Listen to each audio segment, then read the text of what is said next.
Yo soy Ana María Vélez, tengo 39 años y soy periodista. Hace más de 15 años empecé mi camino en este oficio, especialmente en televisión. He sido presentadora de noticias, directora y conductora de programas de opinión. No es común pensar que una mujer con una voz que es escuchada, con una formación académica y profesional reconocida, sea víctima de violencia de género, ¿no? Pero esa pesadilla también tocó mi puerta. En el año 2014 mi vida estuvo en riesgo por parte de quien era mi pareja. Fui maltratada de múltiples maneras, pero fue aún más difícil enfrentarme a lo que vino después. El sistema judicial me falló, me revictimizó. Yo tuve la suerte de salir con vida de esa situación, pero cientos de mujeres son asesinadas o maltratadas en sus propios hogares ante nuestros ojos. Y es hora de que la gente se ponga en los zapatos de nosotras, las mujeres, especialmente de quienes hemos sido víctimas de violencias basadas en género. Merecemos vivir en espacios libres de violencia.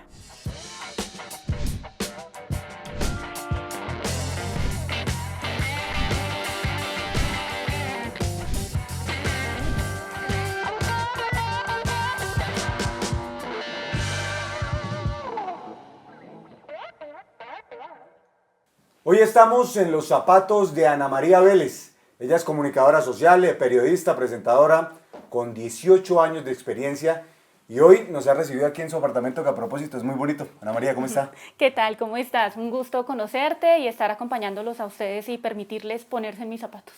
No solamente nos ponemos en los zapatos de usted como presentadora, como periodista, sino de muchas mujeres que han vivido una situación similar a la suya, Ana María. ¿Es importante? Por supuesto que sí, porque creo que normalmente la revictimización parte de la falta de empatía y de la imposibilidad que a veces desde la sociedad hay, e incluso desde los medios de comunicación, de ponerse en los zapatos de muchas mujeres que están atravesando situaciones dolorosas, difíciles, en un círculo de violencia del que a veces es muy difícil salir.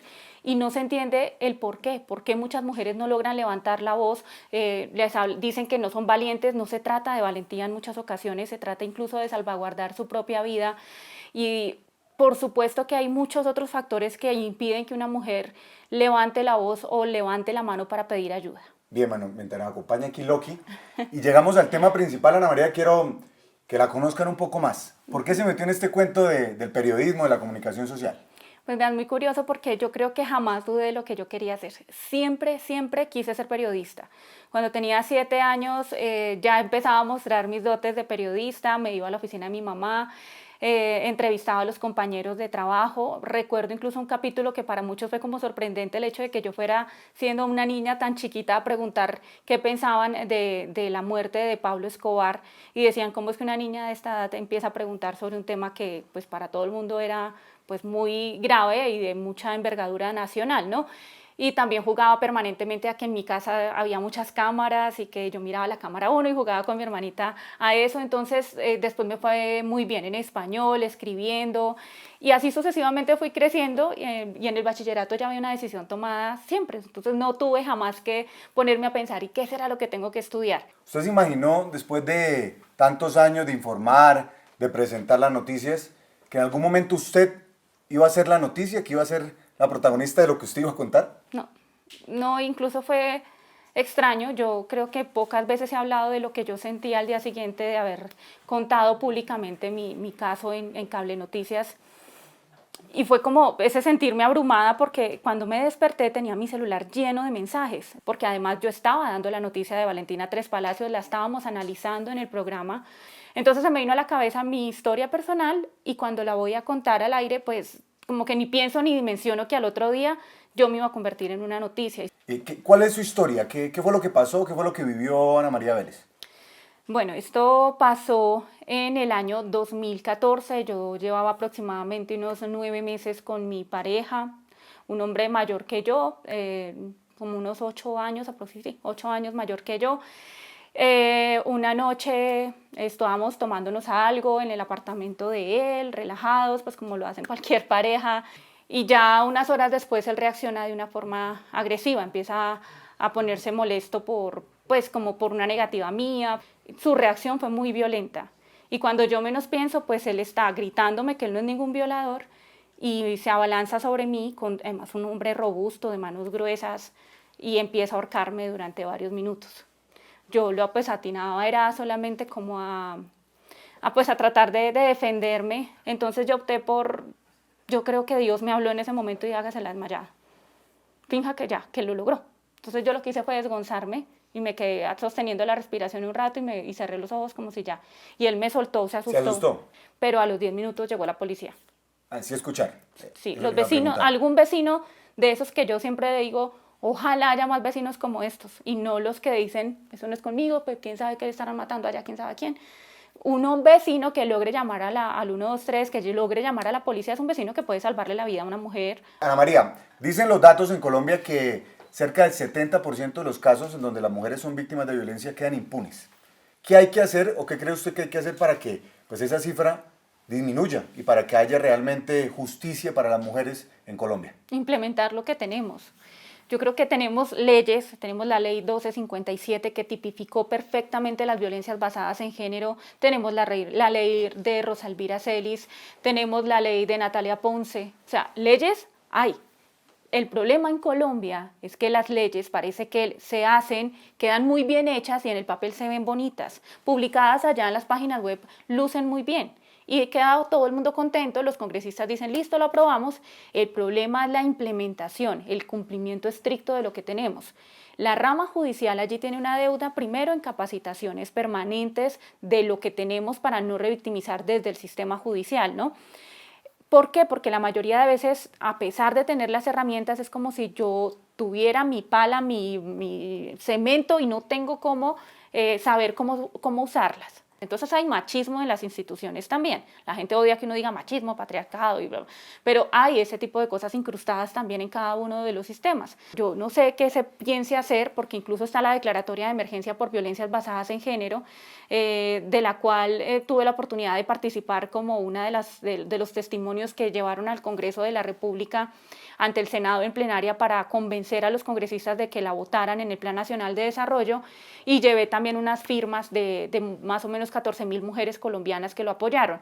Y esa declaratoria tiene 9 puntos. Toca implementar lo que hay, de nada sirven las aprobaciones.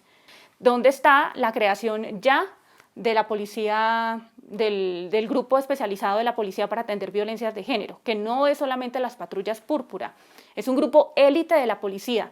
Bien, Ana María Vélez, ella es presentadora de televisión, una mujer valiente, pero más que valiente, Ana María, una mujer responsable que está contando su historia, que nos permite hoy ponernos en los zapatos de ella para que conozcan lo que vivió y lo que han vivido, además, muchas mujeres lastimosamente en Colombia. Gracias, Ana María, por recibirnos acá en su apartamento. Gracias por haber estado aquí. Espero que muchas mujeres se sientan representadas de algún modo. No soy, como dicen por ahí, que no busco ser la representante, pero sí busco por lo menos que en muchos momentos puedan sentir que hay alguien que habla y que también habla de eso que ellas en su momento no tienen la posibilidad de hablar.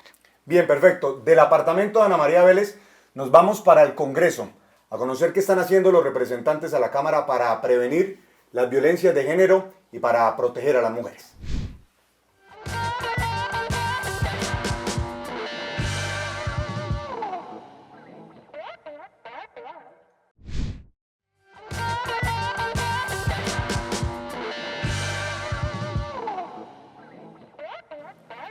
La violencia contra las mujeres puede presentarse de muchas formas: física, sexual, psicológica e incluso económica.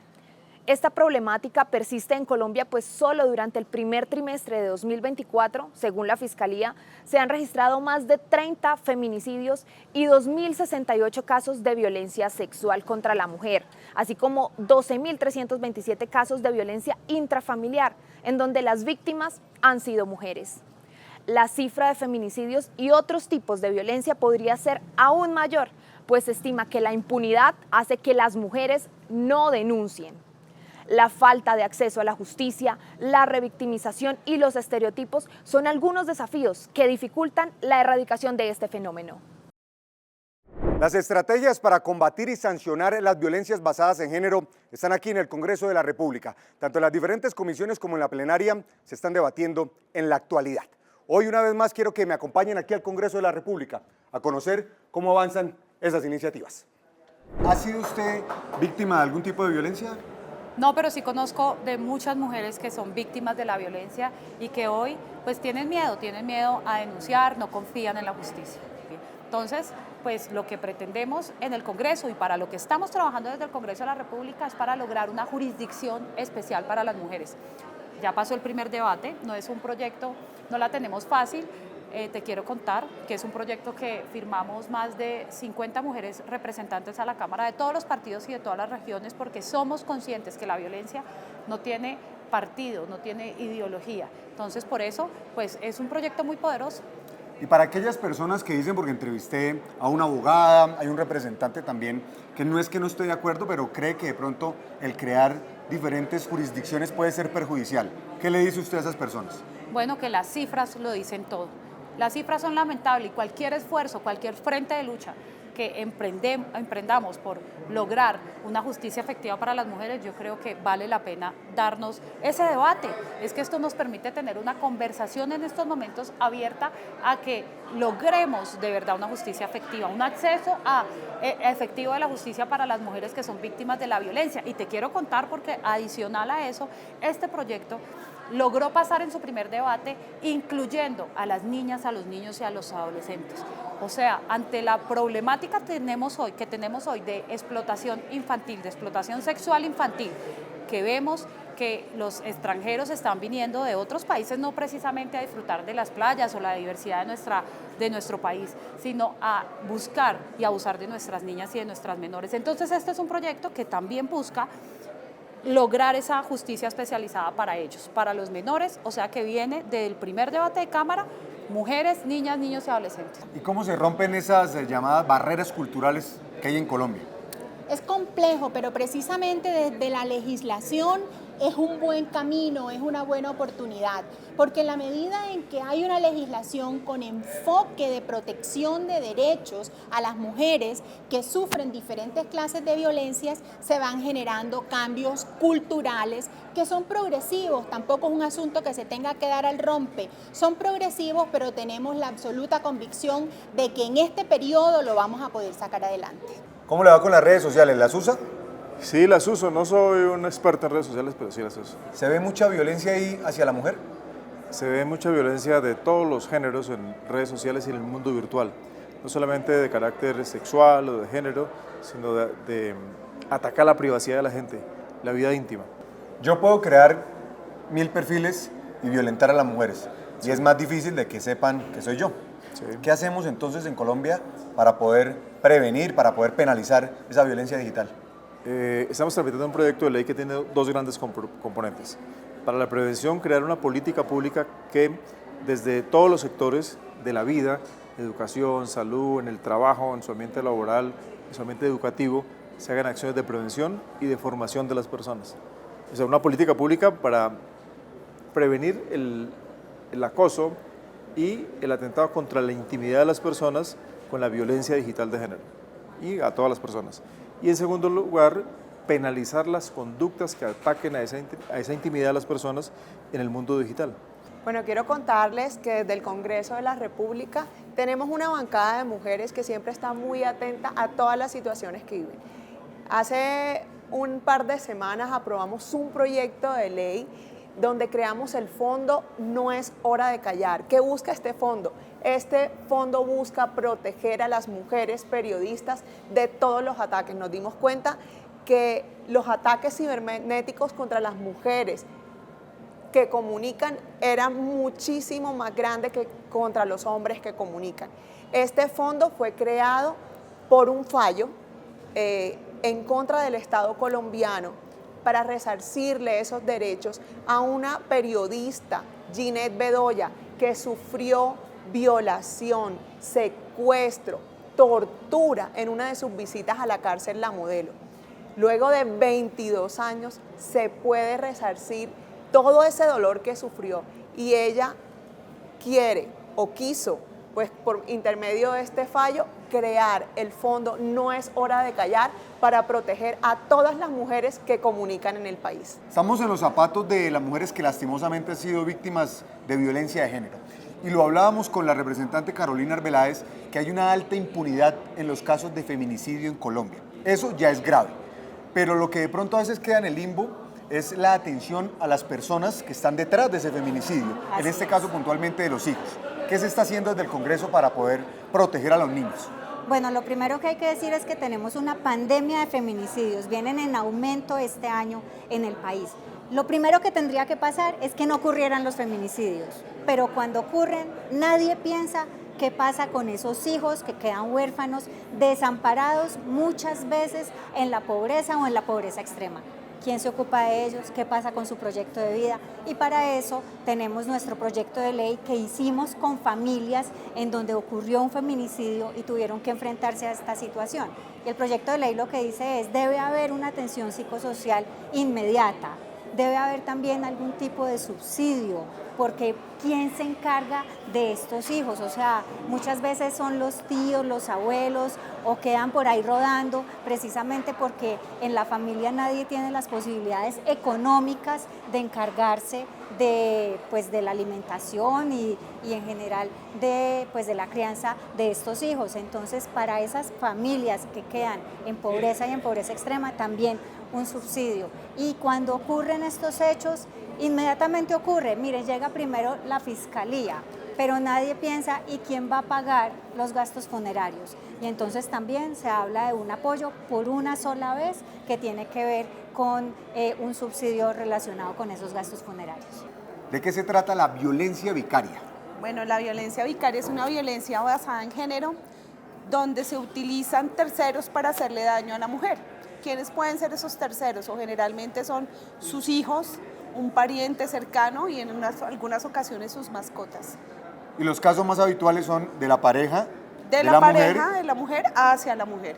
Entonces lo que hemos nosotros identificado es que son en muchas ocasiones hombres con un alto poder adquisitivo que utilizan, digamos, esas condiciones para sustraer o quitarle los hijos a la mujer. Los datos, precisamente cómo estamos en Colombia con la violencia vicaria. Ese es uno de los grandísimos problemas, no hay datos estadísticos. Por eso el proyecto de ley lo que quiere hacer es el reconocimiento dentro del ordenamiento jurídico de la violencia vicaria, para que puedan existir índices y cifras que permitan demostrar que es una violencia basada en género. Ahorita tú vas y pones la denuncia de que se llevaron tu hijo y quedas como una cifra más dentro de la violencia intrafamiliar. Y es un tema también, representante, de educación, de educar a la gente que sepa que es violencia vicaria y que sepa cómo actuar. Total, porque hay un desconocimiento del concepto. Digamos que muchas mujeres llegan y no saben lo que están viviendo, buscan como una explicación del por qué, y cuando encuentran el término y encuentran la definición y lo que esto significa, ya se pueden estar identificando, y eso permite también que si es reconocida puedan aparecer dentro de estos índices estadísticos. Y algo supremamente importante también que hay dentro del proyecto de ley, esta parte como de capacitación a todas las personas que están relacionadas con el ambiente jurídico y que están vinculados con esos términos de violencia de género. Es que uno de los grandísimos problemas que tenemos nosotras las mujeres es esa revictimización y esa negligencia institucional.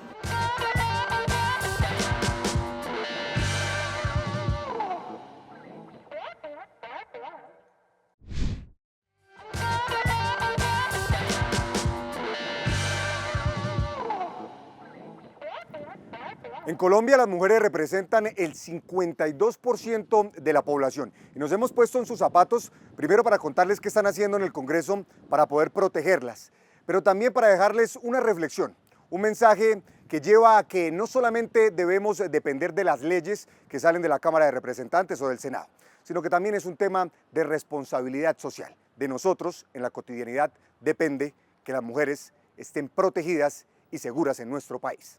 ¿Qué podemos hacer nosotros como ciudadanos para proteger a las mujeres? Tener empatía por las mujeres que denuncian, creerle a las mujeres que denuncian, abrazar y arropar, porque sabemos que tenemos, digamos, como un sistema bastante deficiente en lo que tiene que ver en las rutas de atención a las mujeres que son víctimas de violencias basadas en género.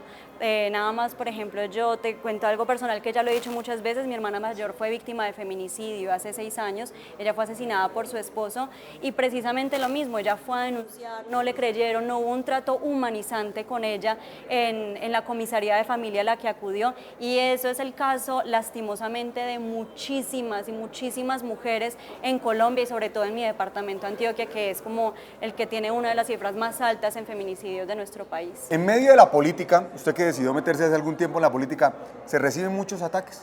Demasiados ataques. Y lo más triste, que no es de los enemigos, sino de los que supuestamente son los amigos. ¿Y usted en algún momento se sintió afectada o ha tenido el carácter para soportarlos? No, yo te digo que gracias a Dios, mi formación, mi trasegar en la vida, mis competencias, me ha forjado un carácter que me permite afrontar todo esto que trae la política, que no debería de ser así. No es fácil, además. Olvidémonos, doctora Marilén, de las leyes, de las propuestas, de las iniciativas. Hablemos de nosotros como ciudadanos. ¿Qué podemos hacer para proteger a las mujeres de la violencia? Mira, para mí es un cambio cultural y la cultura solamente se cambia con educación. Entonces, educando, haciendo algo que es muy bonito, la pedagogía.